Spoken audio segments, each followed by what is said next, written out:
officer. Stephen didn't know during most of his life, however, that LBJ was his alleged dad, did he? No. Why didn't you tell your son? I was told. I didn't see anything, I didn't hear anything, I didn't repeat anything, and it would have been political suicide for Lyndon to have acknowledged us at that time. Hey, why don't you just read the letter that Jerome Ragsdale, attorney and counselor law, who was he, first of all? He was the attorney. I don't have my glasses. Oh, you don't have your glasses? Anyway, he was Lyndon's attorney, and he was the liaison between Jess Kellum and Dear Lyndon. Madeline, thank you so much for breaking your plans and meeting with Jess and me. Who's Jess? That was his hatchet man, His hatchet Jess man. Kellum. Okay, Jess and me in Houston last week. I sincerely hope, it's dated incidentally May 18th, 1973. When did LBJ pass away? He died in January of '73. So this is several months after he passed away. Okay, I sincerely hope we did not inconvenience you in any way. Those of us who are close to Lyndon are saddened by his recent death. It is fortunate that he died at the ranch. He would have wanted it that way. It is unfortunate, however, that he died so bitter and tormented. As we discussed in Houston, you have my personal assurance that I will continue with the financial arrangements that Lyndon provided for you and Steve throughout the past. I know you were very concerned about this, and I simply wanted to relieve your mind. As always, if you need additional funds for you and Steve's living expenses, please do not hesitate to call me. Of course, I will continue to make weekly home visits to verify you and Steve's welfare. Sincerely yours, Jerome T. Ragsdale, attorney and counselor at law based in Dallas, Texas. What were the financial arrangements, Madeline? How much was it? My home was paid for, and I had a maid, and I had credit cards, and I had whatever my needs were. Did you, Madeline, have any encounters with LBJ either immediately before or immediately following the assassination of Yes, John the Kennedy? morning of the assassination, he was angry, but he was always angry when Ralph Yarborough and John Connally, there was a political feud going on. Senator in Yarborough Dallas. of Texas, Yes. Governor John Connally of Texas at the time. He, and I had planned a meeting that night in Austin. We were going to the big fundraiser. And he said, well, after today, the blank Kennedys would never embarrass him again. That was no threat. That was a promise. And I kind of laughed it off. I said, oh, after the rendezvous, everything's going to be great. Well, Jess Kellum had called me also, and he was telling me Hatchet man? Yeah, the hatchet man. And I said, oh, Jess, he'll be okay. He's just mad. You know, everything's going to be all right. Why was he so mad at JFK? The Kennedys were always putting him down and calling him the country bumpkin, and he just didn't like it. They were a stumbling block in his way, politically. When he said that to you, did you take it seriously? Not at that second. I just thought he was mad. Did you talk to him at all after the tragedy, after Oh, the yes. horrible I crime? met him. I met him in Austin on New Year's Eve. And I was real concerned about it because everyone in Dallas was talking about he was responsible for the assassination. So I said to him, Lyndon, I said, you had already told me that after that day, you know, the Kennedys wouldn't embarrass you again. And then Jack Ruby had come out openly and said that Lyndon Johnson was the cause of it. So I said, I've got to be, in my mind, I've got to put things to rest. And he had a temper fit. He blew up and just screamed and hollered, and then he calmed down, and he turned around, and he said at that time it was the oil people I knew and the CIA. Wait, are you saying that Lyndon Johnson, was he now President of the United States? Yes. Said to you personally? Yes. You swear this? Swear. That the oil people and the CIA were involved in the murder of John Kennedy? Yes. LBJ said that to you? Yes. Was it just the two of you alone? Yes. You sure it's not that the passage of years have made your memory foggy? No. You're not embellishing this tale, man? No. You sit here today and you claim that LBJ said the oil people and the CIA... Scout's honor. ...killed the president. Right. What'd you say? Well, I was, of course, deeply upset, and I thought, well, I'll never see him again. I can't handle this. But because of Stephen and because of some of the other things, when Jess had called me to come to Austin, I always went. When was the last time you saw President Johnson? I saw him in Houston, Texas. I had been in a real bad car wreck, and I had undergone lots of plastic surgery, and I thought that perhaps maybe I had healed well enough to see him, and just called, and he said he wanted to see me. And the astronauts that had landed on the moon, they were having a big party there in Houston, and we had all been invited. So when Jess told me to come to Houston, I thought, well, I was well enough that I could go. And I met him at the Shamrock Hotel in Houston. The year? August of '69. Do you believe that your former paramour, Lyndon Johnson, had anything at all to do with the death of John Kennedy? No, I did not have anything. Do you believe that he had anything to do with it? Oh, yes. Yes, I do. You do? Yes. As you sit there today, you do? Yes.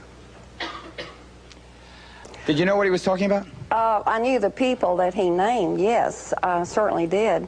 H.L. Hunt was a very dear friend of mine, and 3 days prior to the assassination, H.L. Hunt gave me one of the wanted for treason pamphlets, and they just bombarded Dallas with it. And Wanted for treason, JFK. Uh-huh. They thought that the liberal president was a treasonous man. Right. Selling the country down the river. So I said, H.L., you cannot do the President of the United States that way. And he said, well, hell, I can. I'm the richest man in the world. I can do whatever I want to. But Dallas, Texas was bombarded, and he passed them out personally. Number one, what I do in my book is I perform a criminal investigation of Lyndon Johnson. And while the Warren Commission performed a criminal investigation of Lee Harvey Oswald and determined him to be a murderer without a motive, if you take all of these other possible parties who could have killed the president and combined all their motives together, they wouldn't have as many as Lyndon Johnson himself. He had personal motives, he had economic motives, he had political motives. We start with motive. Then from there we go to opportunity. Lyndon Johnson was involved in planning the trip.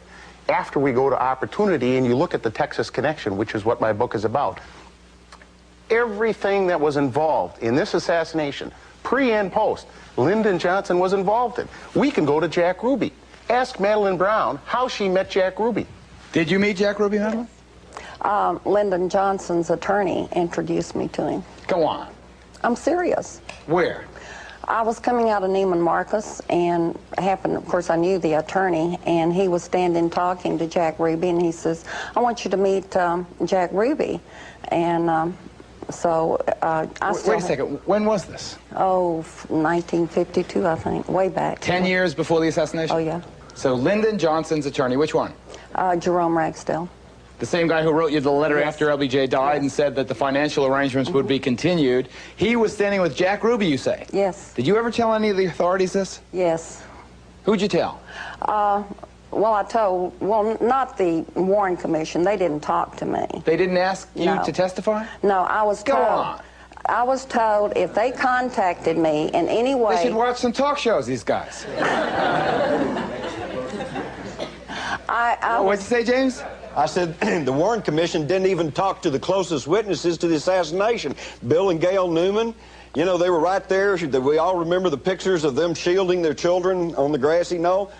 Warren Commission didn't even talk to them. And there were over a dozen witnesses on the overpass, every one of which was aware that the shots came from the grassy knoll, from behind the stockade fence. Only one was called. And when he said that the others saw the same things that he did, they didn't call any of the others. Craig Zerbel, who picked the Warren Commission? Let me just tell you this. What these two men are saying, who are experts in the assassination, is absolutely true. The Warren Commission was a politically biased entity created by Lyndon Johnson for the sole purpose of getting him out of another political scandal. This one, of course, the worst of his career. And the reason I say that, if you look back in history, 1963, November 22nd, what happened? The Texans came out and they said it was a lone killing, a lone assassin. And if you look at law, at the killing of a president in 1963, if it was caused by a lone assassin, was only subject to state jurisdiction, not federal. And Texans came out and they said it was a lone killing. Therefore, they had exclusive jurisdiction to investigate the case and prosecute. Craig, are you indicting the whole Lone Star State in your theory? I don't have to, Geraldo, and the reason for that is, if you look at history, and no one is going to deny it on this panel, on the evening of the assassination, the truth of the matter is Lyndon Johnson called people in Dallas, including the Dallas district attorney, and told him to charge Lee Harvey Oswald with being a lone assassin, regardless of whether anything else he could prove. Do you allege that LBJ himself called together a group of co-conspirators and said to them, I want this man dead, I want him to be killed in Dallas? Absolutely. Absolutely. And that he specifically ordered a murder? Absolutely. And in fact, if you go back and look at history, in 1961, Billy Saul Estes, who was one of the people involved with the scandal involving Johnson, has testified that Johnson ordered the killing of an agricultural agent down in Texas. That was when he was vice president. An interesting point that Robert brings up when he discusses his theory involving secret team is that what you state in your book is that the way we can determine the people who are involved in a secret team is by looking at who got the best jobs afterwards, and that's on page 439 of your book. Who in the world got the best job after the assassination? Lyndon Baines Johnson. Geraldo, if I may interject for a moment, you said who put the Warren Commission together. The answer is Lyndon Johnson. He appointed them. He asked Earl Warren to head the President's Commission. Warren said no, he didn't want to do it. He was basically drafted by Johnson and told that he had to do it. It was a matter of national security, that if the truth were known about this, that it could lead to World War III. The phony evidence planted against Lee Harvey Oswald that he was working for Fidel Castro, had that been made known to the public and had they believed it, Johnson would have no alternative. He would have had to invade Cuba. Had he done that and Castro survived and asked for help from Khrushchev, after the Cuban Missile Crisis, could not back down a second time. This was the excuse. This was the cover. And this is how they were brought in. You mentioned about the making of the commission and who assigned them. Lyndon Johnson had made the statement that one of those Warren Commission members, someone who we all know named Gerald Ford, could not chew gum and urinate at the same time. I think that's a very accurate statement. But if he honestly felt that way about Gerald Ford, why did he name him to this most important of commissions? And worse than that, President Kennedy, after the Bay of Pigs, fired Allen Dulles as director of the Central Intelligence Agency. Dulles hated Kennedy. His whole career was ruined by Kennedy, and he got to be named one of the 7 Warren Commission members. He certainly had an axe to grind.